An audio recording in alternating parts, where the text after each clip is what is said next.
I'm just a janitor, Natalie. No, you're the man who taught me what really matters. Do you think my father will accept you? I don't know. And he'll have to learn, because I'm not letting you go. She's a CEO who stayed the night. Now her father says, I need to meet the man who changed my daughter. Full story. Sway Tales, tell us where you're watching from. And did this story touch your heart? Your words give us strength. She's a CEO who stayed the night. Now her father says, I need to meet the man who changed my daughter. Darius Cole had a system. Wake up at 5:30, make breakfast for his 7-year-old son Eli, drop Eli at his sister's house by 7:15, clock into Pinnacle Corporate Tower by 7:45, push the cart, do the work, go home. That was the system. It had kept him standing for 4 years, 4 years since his wife passed, 4 years of raising Eli alone, 4 years of showing up to a building full of people who never once wondered about his name. He was 36, tall, broad, with close-cut hair, and the kind of quiet steadiness that people mistook for distance. He had a degree he wasn't using, a son who needed him, and a janitor's uniform that he wore without apology. Some men collapse under the weight of hard seasons. Darius had decided, quietly, alone, the night after his wife's funeral, that he was not going to be one of those men. Eli needed a father who was still standing, so Darius stood. That was enough. That was everything.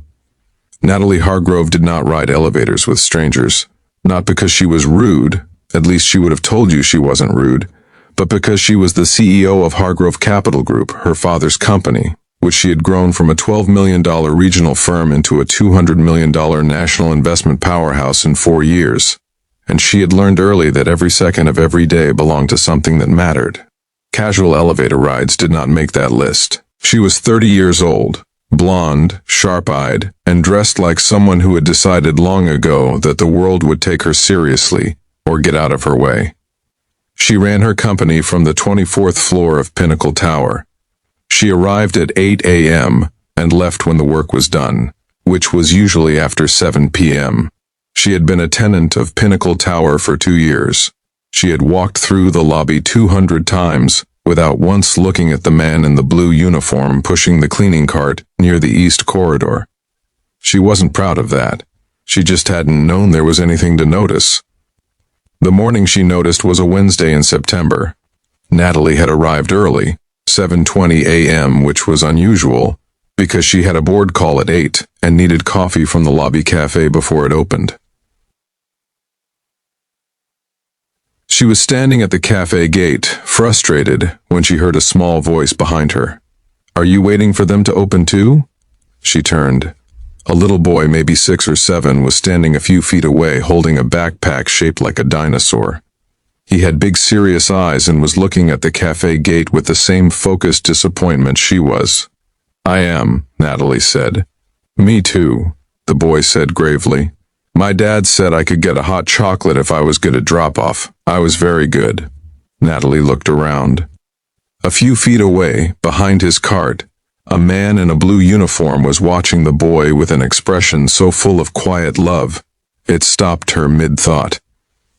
Is that your dad? She asked the boy. That's Daddy, the boy confirmed. He works here. He cleans things. He says it's important work. Natalie looked at the man again. He met her eyes, calm, unhurried, not apologetic, like a man who had made peace with being looked at and found lacking, and had decided a long time ago that it said more about the looker. It is important work, Natalie said to the boy. She meant it. The boy beamed. I'm Eli. I'm Natalie. That's my dad. His name is Darius. Darius gave a small nod from where he stood. Morning. Morning, Natalie said. The cafe opened 4 minutes later. Natalie bought the boy his hot chocolate before Darius could reach for his wallet. She didn't make a production of it. She just did it and walked to the elevator. Behind her, she heard Eli say to his father, "She's nice, Daddy." She smiled the whole way up to 24. It started slowly, the way real things do. A nod in the lobby became a brief exchange. A brief exchange became actual conversation. Natalie started arriving at 7:30 instead of 8, and she stopped telling herself it was about the board prep. She learned that Darius had studied computer science at Morehouse. that he'd given up his IT career after his wife died because the flexible schedule at Pinnacle and the union health insurance was what Eli's life required, that he read to Eli every single night even when he was exhausted, that he had rebuilt the engine of his car from YouTube tutorials because a mechanic had quoted him $3,000, and that was 3 months of Eli's after-school program. "You could go back," she said once, carefully, "to tech, with your background." "I know," Darius said simply. "When Eli's older. Right now he needs consistency more than I need a career." Natalie was quiet for a moment. She had sacrificed relationships for her career, weekends for her company, and holidays for her quarterly reports. And here was this man who had set aside his entire professional ambition without drama or bitterness because his son needed him present. She had never in her life felt both humbled and inspired by the same person at the same moment. That was when she knew. It happened gradually, then all at once, which is the only way love actually works. 6 weeks into their lobby conversations, Darius mentioned offhandedly that Eli had a stomach bug and he'd had to call out for a day. Natalie sent soup to his address. She asked the front desk, which was technically overstepping several boundaries she didn't care about. Darius texted a thank you, she responded. They texted until midnight. A month after that, she asked him to dinner, directly. No games, no ambiguity. He looked at her for a long moment. "You sure about that?" he said. "Darius," she said, "I run a $200 million company. I don't ask questions I'm not sure about." He smiled. The real one, not the polite lobby version. The one that used his whole face. "Friday," he said, 7 o'clock. She met Eli on their third date at Darius's apartment. Small, clean, warm, covered in Eli's drawings, pinned carefully to every available wall space. Eli shook her hand formally at the door and informed her that his dad had been nervous all day. "Eli," Darius said. "It's true," Eli said, unbothered. Natalie laughed, loud, completely uncontrolled. And that was the night she understood that she was completely gone for both of them. She stayed late helping Eli finish a school diorama project.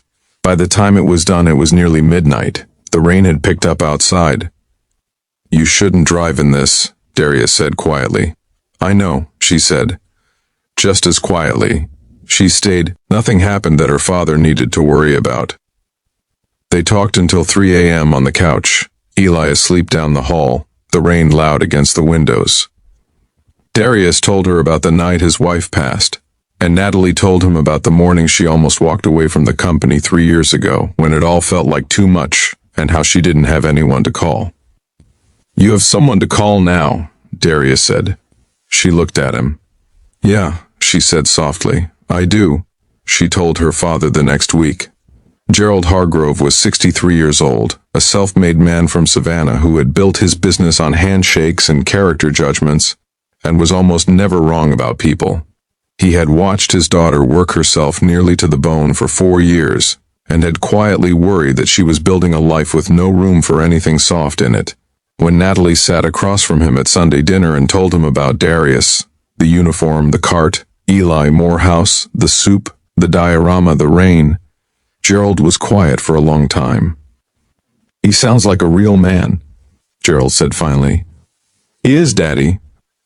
Gerald nodded slowly. "I want to meet him." Natalie smiled. "I figured you'd say that." When Natalie told Darius, he went still. They were in the lobby, same as always, early morning light coming through the glass, his cart beside him.